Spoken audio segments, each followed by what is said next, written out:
देश में विकास के प्रयासों के बीच एक और विषय संवेदनशील होता जा रहा है। पिछले कुछ वर्षों में दुनिया लगातार अस्थिर परिस्थितियों से गुजर रही है।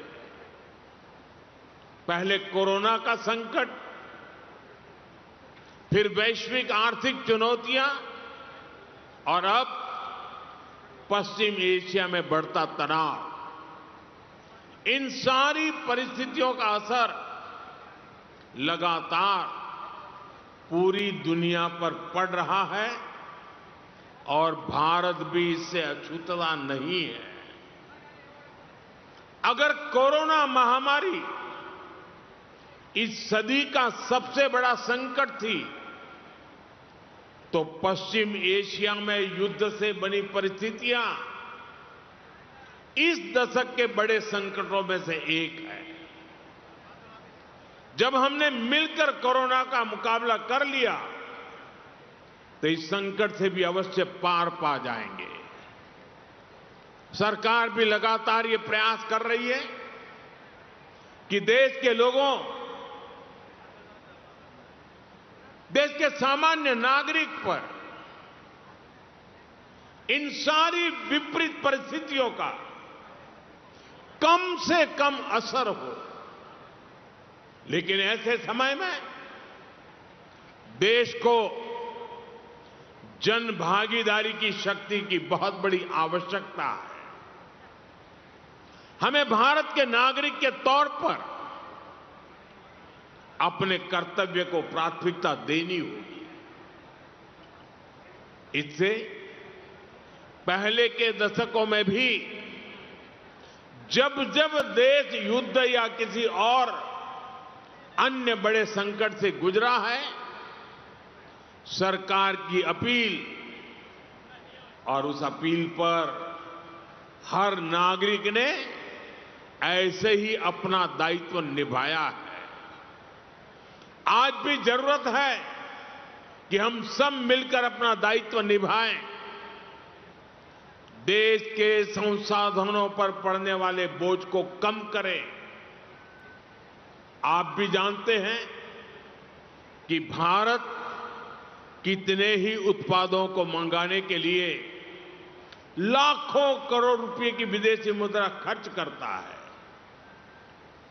इसी समय विदेश से आने वाले उत्पादों की कीमतें भी आसमान छू रही है और सप्लाई चेन भी पूरी तरह तहस नहस हो चुकी है।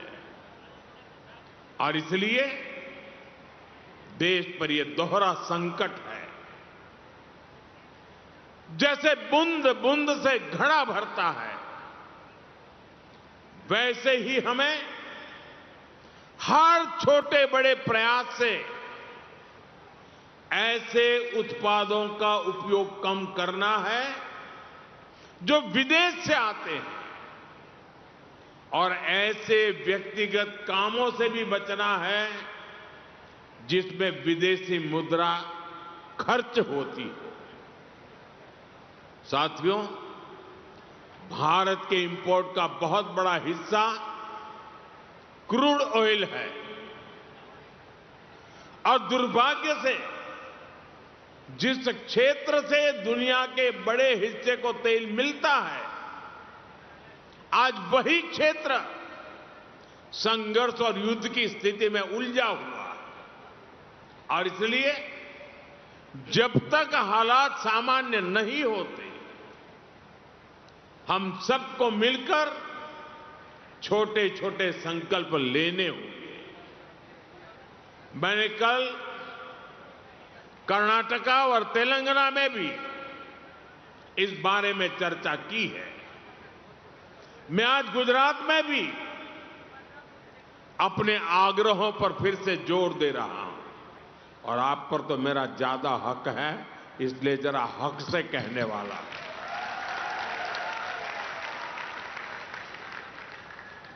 मेरी देश के हर नागरिक से अपील है, जहां संभव हो पेट्रोल डीजल का उपयोग कम करें,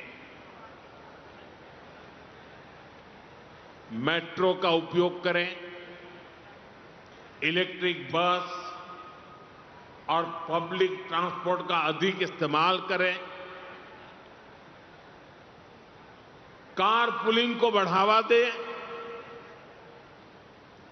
जिनके पास कार है वे एक गाड़ी में ज्यादा लोगों को साथ लेकर चलें। जिनके पास ईवी है वे भी दूसरों की मदद के लिए आगे आएं। साथियों, डिजिटल टेक्नोलॉजी ने अब इतना कुछ आसान बना दिया है। टेक्नोलॉजी की मदद भी हमारे लिए बहुत फायदेमंद होगी। ये जरूरी है कि सरकारी और प्राइवेट दोनों ही दफ्तरों में वर्चुअल मीटिंग्स और वर्क फ्रॉम होम को प्राथमिकता दी जाए।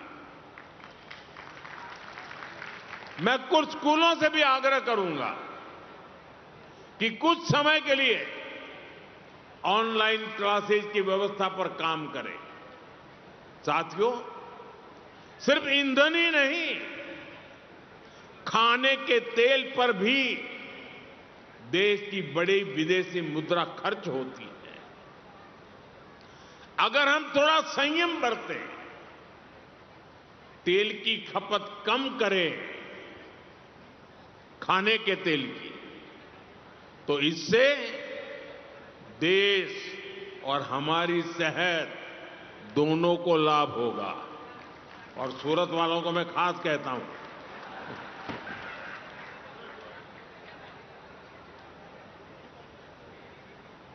इसी तरह मैं आज समाज के सभी भाई बहनों से, मैं आपके परिवार का सदस्य हूं इसलिए आग्रह से कहता हूं, और इसमें तो आपको आगे आकर के मेरी मदद करनी पड़ेगी।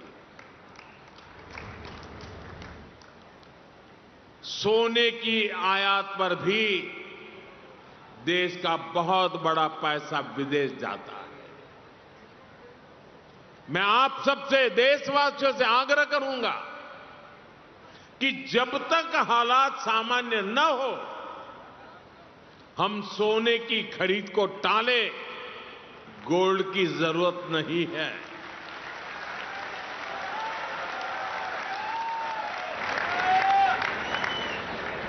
साथियों, आज समय की मांग है कि हम वोकल फॉर लोकल को एक जन आंदोलन बनाएं।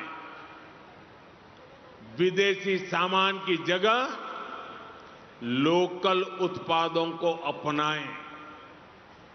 अपने गांव, अपने शहर, अपने देश के उद्यमियों को हम ताकत दें।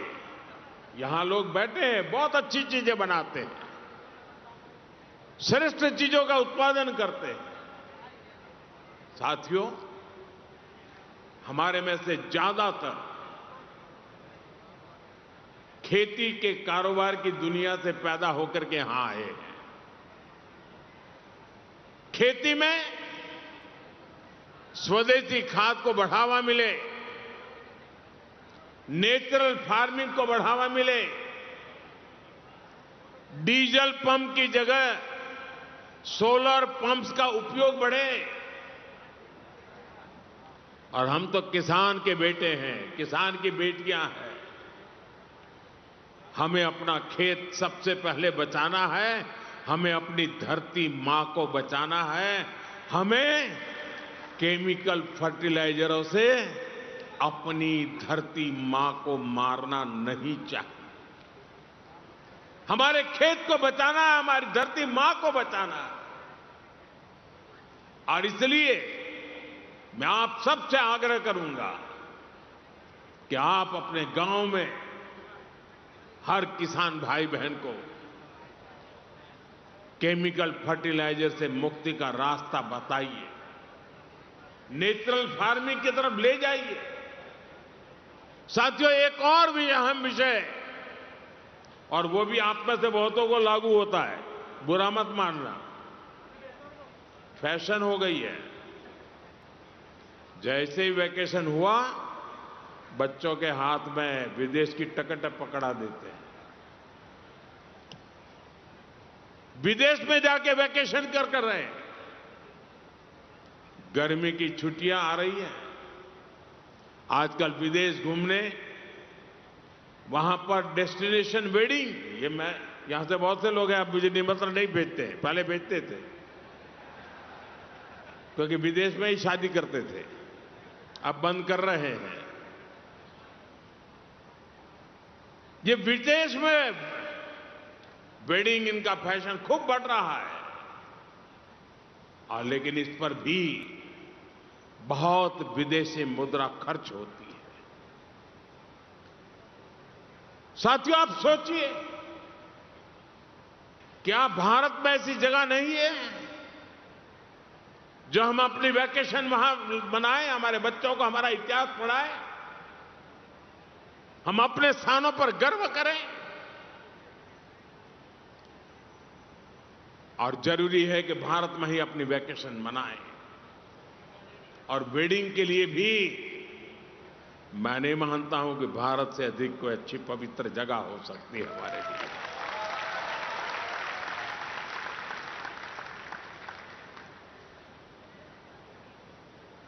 जब यहां वेडिंग करते हैं ना, तो हमारे पूर्वजों की मिट्टी भी हमें आशीर्वाद देती है। और वेडिंग के लिए भी भारत के ही अनेक स्थान है, उसको हम चुने। हमारे गुजरात में तो वैसे भी एक से बढ़कर एक स्थान है।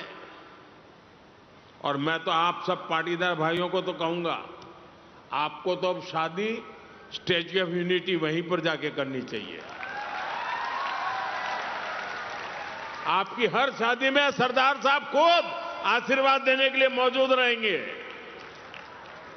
और वहीं पर आपने, जैसे हरिद्वार ऋषिकेश में आप शांति के लिए जगह बना रहे हैं ना, वैसे ही आप स्टैच्यू ऑफ यूनिटी में शादी के लिए जगह बना दीजिए। मैं पंकज भाई को कहूंगा उसके लिए भी कुछ करें।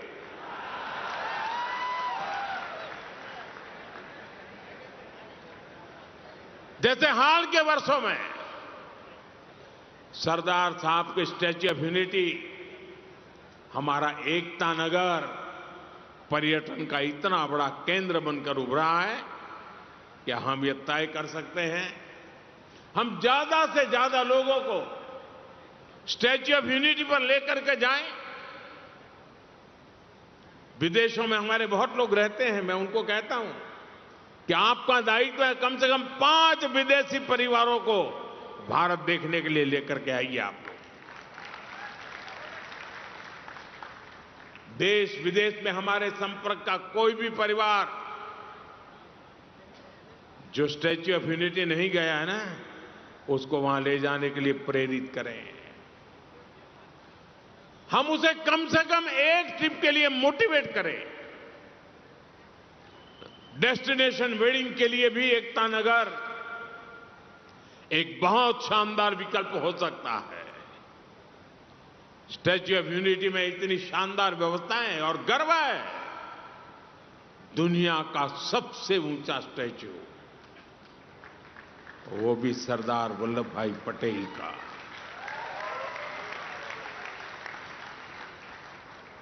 इस देश का कोई नागरिक ऐसा नहीं हो सकता है कि जिसको इसके लिए गर्व न हो दोस्तों। और मैं आपसे आग्रह करता हूं, आप सभी इसका फायदा उठाइए, इसका लाभ उठाइए। साथियों, ये मैंने छोटे छोटे प्रयास आपको, कोई मुश्किल काम नहीं बताया आपको, लेकिन आप मान के चलिए, ये छोटे प्रयास भले लगते सकते हो, लेकिन छोटे प्रयास भी जब 140 करोड़ लोग एक साथ संकल्प लेते हैं, 140 करोड़ लोग एक कदम आगे बढ़ते हैं इस दिशा में, 140 करोड़ कदम देश आगे बढ़ता है। तो वही छोटे प्रयास राष्ट्र की सबसे बड़ी ताकत बन जाते हैं। और इसलिए फिर एक बार हमें एकजुट होना होगा ताकि ये संकट किसी भी तरह हमारी प्रगति को, हमारे विकास को प्रभावित न करे।